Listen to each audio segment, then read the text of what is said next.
of ZTV. Well, short track promoters show that it can be done. The Olympics put a pause in National Series TV coverage, and I'm going to tease a little bit of a project I got going on about the Danbury Race Arena. Welcome to Speedway Report. It's Monday, July the 26th, 2021. I'm live from the shores of Lake Norman this morning in Mooresville, North Carolina. I'm Patrick Reynolds, and thanks for tuning in today.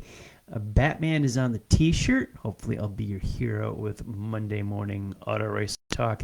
Please subscribe to our YouTube channel. Just search Speedway Report with Patrick Reynolds. Love to have you on board each and every week. Never miss a podcast. They go right into your inbox.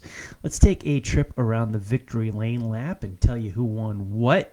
Still a pretty busy July weekend in spite of what we teased at the top of the show with the National Series, many National Series taking a break.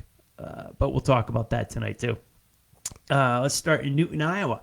ARCA Cars had a big 150 lapper, and Joe's grandson, Ty Gibbs, scored another win, really lining him up, knocking him down as he works his way up the ladder of stock car racing.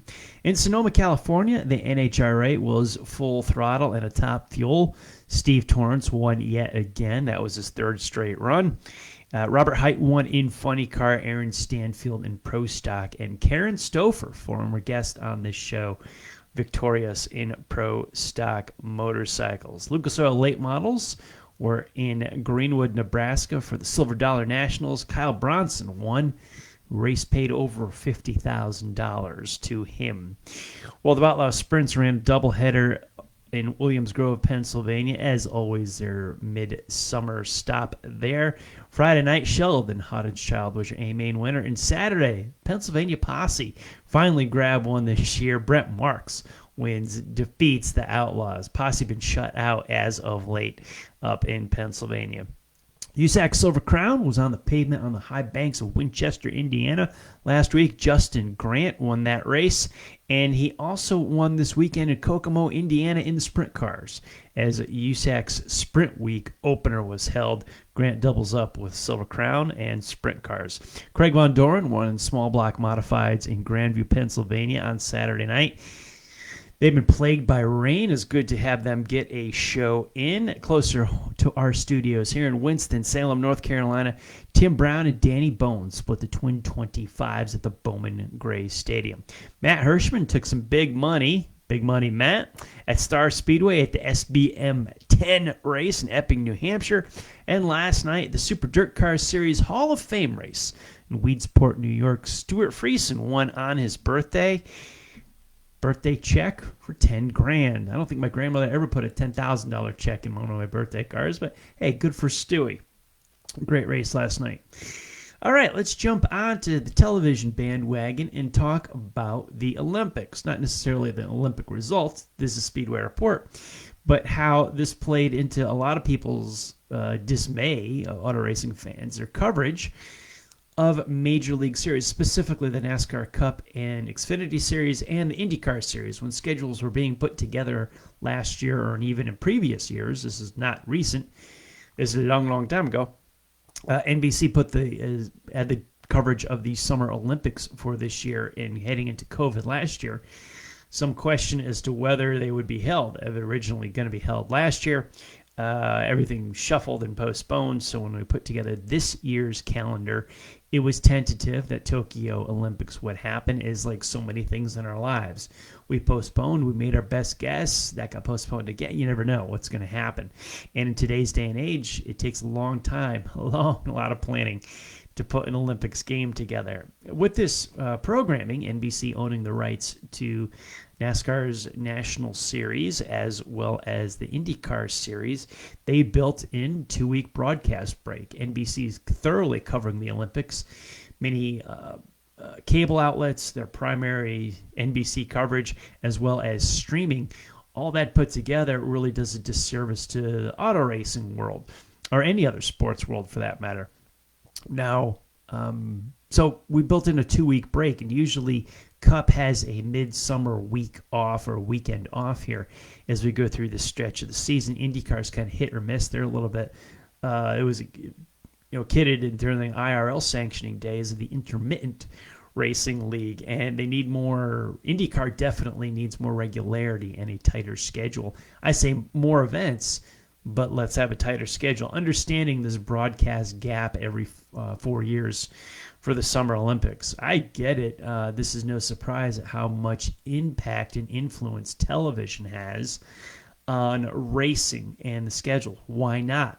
NBC and Fox pay tremendous amounts of money, the billions of dollars with a B. They should have input, and when they say would work well for their schedules in television broadcasting, NASCAR in that case really jumps at it. So does IndyCar. Now, the difference between the two is IndyCar definitely on the rise. They have a new deal where most of their events next year will be covered by NBC Home Network. Yes, broadcast TV, not cable, but NBC. You have cable television for backups, but 2 events will be streaming on Peacock, 2 IndyCar events streaming on Peacock. NBC SN is going away. We've talked about on this show before. The NBC Sports Network not going to be around that much longer. You certainly will not see them in 2022. NBC trying to build their Peacock streaming brand, as all networks will, as broadcast television shrinks all the time. You can just see the trends in society and technology. Much like VCRs and 8-track tapes, broadcast television will shrink, where we see shows more going to streaming and whole series just dropping at once as opposed to particular broadcasting. Monday night at 8 o'clock time frame for your favorite sitcom will likely eventually go the way of the dodo bird, but news and sports and live events will take priority on home network television, in this case NBC. You're going to still have that platform. Now, all these networks that are slowly dwindling their live broadcast programming, non-sports, non-news, are going the way of streaming. A little more. We can all see it. So NBC looking to build their Peacock brand. I'm right now a subscriber to Peacock. I think it's pretty good. The only thing I really watch on is Lost Speedways with Dale Earnhardt Jr. and Matthew Dillner, which is actual gold, absolute gold. If you're not watching it, please, I'll give a plug to go check out Lost Speedways on Peacock. But with that said, I don't see why everybody's up in arms. I mean, it's disappointing if you like to sit on the sofa on Sunday afternoons and watch Cup. Not so much me, but a lot of people. IndyCar I would watch. I'd rather watch racing. I don't really follow the Olympics. I never really have. I wish the USA well. I always have, but I'm not really an Olympic watcher. And then with the platform of so many Olympians using these games as their political outlet has really turned me off on the Olympics even more so anyway. Those same factors turn me off with a lot of auto racing platforms as well. Sports is for recreation. You're welcome to your own politics and opinions, but keep it off the sports networks, I believe. NHRA, you were wise enough to keep racing. Where is their television deal? Bingo, on Fox. Just because the Olympics are carried on NBC, all the other networks can't just roll over and go dark. So they do need broadcast programming. Great to have the NHRA on FS1 yesterday with the final rounds, final day eliminations. I hope that drew a lot of fans from IndyCar and NASCAR that don't normally watch that. NHRA is cool. I still don't like their countdown to 1. They have a playoff-style format. However, in the absence of no motorsports, NHRA is pretty good. I still like the actual pureness of the race itself. I did enjoy it. A lot of stories there, a lot of good personalities, and some pretty good racing as well. Formula One was off this weekend, but they'll be coming back next weekend while the Olympics are still going strong. August 1st has their race in Hungary. This was a race, I think it was 11 years ago. I got to sit in on the Speed Studios when Bob Varsha made the call, and I was a visitor down at the Speed Studios in Charlotte. Great time. Fond memory of that race in Hungary. Now, during this break from the national television broadcast of NBC, Mike Joy went on to Twitter and suggested a short track push. Get out to your local racetrack. Great idea. You should be doing that anyway, but in the absence of cars turning left and right and just straight, absolutely. jump out into your local short track. This is a great opportunity for you to check out the regional and local action. Joy even put a challenge out to his Fox and NBC colleagues to promote whatever local racetrack there's around them. I talk about Bowman Gray Stadium here, close to me in Winston-Salem. Hickory Motor Speedway is close by. Gaffney, South Carolina, not too far away.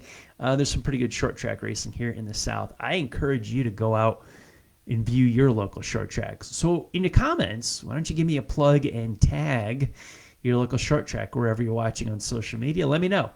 Where would you like people to go? What is your local short track? Are you visiting it? I hope so, because they are the backbone of the sport.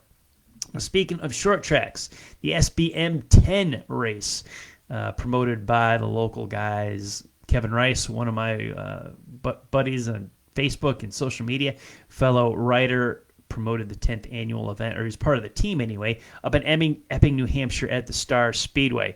How good was this race? 125 laps, one-day show for the pavement modifieds. Your race winner, Matt Hirschman, total winnings for this race, $17,232.50, over $8,000 in lap money. He's got $800 in bonuses. The base purse was $7,500. He won his heat, fastest lap of the race. Anyway, he goes north of $17,000. Now, big money Matt Hirschman has a history of winning those races with the big purses. Hirschman said that this was the most money he had won at any race ever. And this was put on by part-time guys who do this, with the Tri-Track Racing Series. They just put together bonus money and lap money. And it was spectacular that these guys can put together a short track race like this, spread the money around, still reward some performance there, and make some big paydays out of sponsorship and goodwill and love for racing. How close are you to Epping, New Hampshire? Maybe you need to take a ride up there and check out a very, very cool track, and also hop online and check out where the next Tri-Track modified race is, because you're going to see a good car count, a competitive race, and a very good payday. Another short track that raced over the weekend and also honored other short track racers was the Dirt Car Series in Weedsport, New York, raced on Sunday evening. Earlier in the weekend, they honored the Dirt Car Hall of Fame, which the museum and honorees are also on the grounds at the Cayuga County Fairgrounds. Now, the 2020 inductee to the Dirt Hall of Fame was postponed, so they had that in conjunction with 2021's, usually held in the springtime, but here we are. We landed in July of 2021. They raced the dirt car race last night. We told you Stuart Friesen was your winner, and the honorees that were inducted in 2020 and 2021, Dirt's all-time winningest modified driver, Brett Hearn, was inducted. 919 documented career victories, 48 tracks he's won at, 11 states, 2 Canadian provinces, and 97 championships in tracks and series. Harold Bunting out of Delaware was inducted in, 234 wins and 13 titles for him. Southern Tier champ Joe Donahue. Tico Conley, car owner associated so much with Alan Johnson. He's got 169 feature wins, 24 different tracks, 5 states, 2 Canadian provinces with Alan Johnson, including a couple victories at Super Dirt Week. Famous mechanic Billy Taylor, great modified wrench. He went in, as well as the promotional team of Bob and Donna Miller. They won the Leonard J. Sammons Award for Outstanding Contribution to Auto Racing. Their popular Thunder on the Hill series has been running for decades at Grandview Speedway. The Andrew Fusco Award for Media Excellence, no, did not go to me, but it went to a very deserving individual. Terry Rumsey went in, dirt cameraman and producer for Dirt Television, brought the big blocks to TV for so many years, with 20 years with the program. Outstanding Women in Racing Award went to April May Preston Elms. She's the co-owner of Bear Ridge Race Speedway in Bradford, Vermont. And 2021's lone nominee for this, Pat Ward, currently racing in the modifieds, many-time winner and championship driver. So congratulations to you guys, and it's great that they put that event with the Super Dirt Week qualifier last night. with 100 laps. And I'm not sure where the event will go in 22, but it was a great way to always kick off the year. Usually they've run it in April, sometimes Memorial Day weekend, but a great time to open up a new season at Weedsport, New York. But this summertime event, not too shabby of a plan B for these guys recovering nicely from COVID. Hopefully all this is all gone and we can just keep racing in 2022. Speaking of 2022, keep an eye out for rumors that are swirling with the SRX series. And where? North Wilkesboro, North Carolina. Nothing solid yet, but where there's smoke, there's fire. And there's a whole lot of conversation going on about possibly the SRX coming to North Wilkesboro. Wouldn't that be something? And I had a very, I won't call it a rumor, but something I don't want to tip my hand too much about. But I had a nice visit last week over at Randy LaJoie's house. His son Casey had a redo of his marriage as he got married during the COVID year of 2020. And in 21, he had another wedding with his family could come in, and they had a very nice weekend together. I met over at Randy LaJoie's house, and Don LaJoie was down visiting. I saw Randy's sister Missy. Don's great-grandson Levi was there as well. 14 months old. This is Corey LaJoie's boy. Corey wasn't there, but I'm working on a project with the LaJoie family, talking about Don, his history at the Danbury Race Arena, the Southern New York Racing Association. Not quite sure if we want to tell too much about it yet, but yeah, I got a little something cool in the works, so stay tuned. I'll be talking about it further in broadcasts, podcasts, and social media down the road, but I'm really, really excited about it. And it's a pretty neat project we're about to get underway. I'm going to leave you with this show with our Racer of the Week, as we always honor Dave Despain and Motor Week Illustrated. Who is our Racer of the Week? He's been winning a lot. He's got 3 straight Sundays that he wound up in victory lane.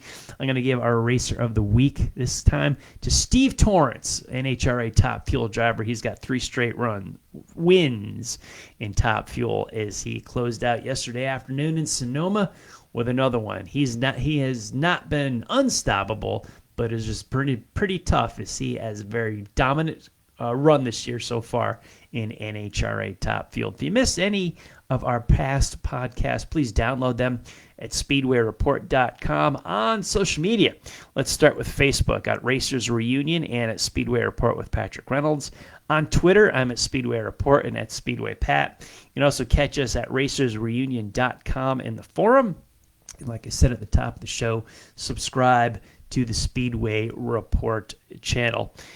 Want to thank all of the military past and present for the freedoms we enjoy as Americans in our daily life, including the simple things like bench racing here on a Monday. Freedom is not free, and a veteran paid that bill for us. To all of the men and women who are defending freedom and watching Speedway Report, you take care of yourselves and come home soon. A special salute to the teachers, school staff, firefighters, police officers, and paramedics in our own communities. They are quiet and modest heroes every single day. God bless and thank you. You've been watching Speedway Report from the shores of Lake Norman in Race City, USA, and Mooresville, North Carolina. Please like our Facebook page, Speedway Report with Patrick Reynolds, and follow me on Twitter. I'm at Speedway Pat. And every Monday night at 8 p.m. Eastern Time, please head over to the Drag Racing List Facebook page, as Drag List Live is carried with Bill Pratt and John Bockelman taking you through the hour. Now, I'll be back live here on Facebook next week. You can always download our shows anytime once they're released. You can watch us. We're on the Speedway Report website, Speedway Report social media, Speedway Report YouTube. You can't miss us. We're kind of in your face and all over the place. You take care of yourselves and take care of each other. I'll see you next time.